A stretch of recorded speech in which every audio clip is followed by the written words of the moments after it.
Good day everyone, I am Angelica Dearcel from BS Criminology 4B. Today I will be discussing the Rule 117 of Rules of Criminal Procedure, which covers the motion to quash. These rules explain when and how an accused may ask the court to dismiss a criminal case before entering a plea, the valid grounds for doing so, and the effects if the motion is granted or denied.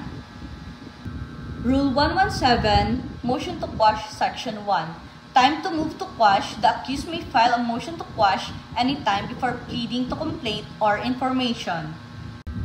Section 2. Form and contents. The motion must be in writing, signed by the accused or counsel, and must be clearly state the legal and factual grounds.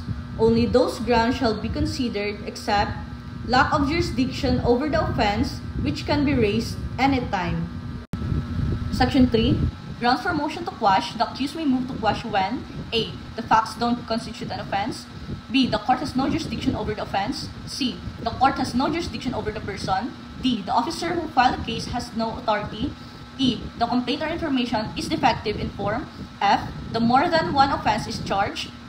G. The criminal action or liability has been extinguished. H. The complaint shows a legal excuse or justification. Number 1. The accused was already convicted, acquitted, or the case was dismissed without his consent. Section 4. Amendment.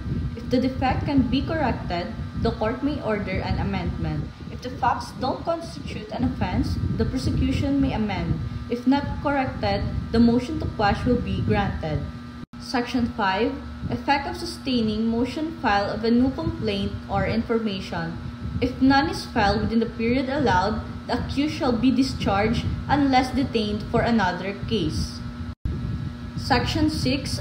Not a bar to another prosecution. Granting a motion to quash does not bar another prosecution except when it is based on number 1. Extinguishment of criminal liability, or number 2. Previous conviction, acquittal, or dismissal. Section 7. Double jeopardy. Once the accused is convicted, acquitted, or the case is dismissed without his consent, he cannot be tried again for the same offense or one that includes it. Exceptions. A. A graver offense arises from later facts. B. The graver facts were discovered after the plea. C. Plea to a lesser offense was made without consent. And last, if the accused already served a sentence, it shall be accredited if convicted of graver offense.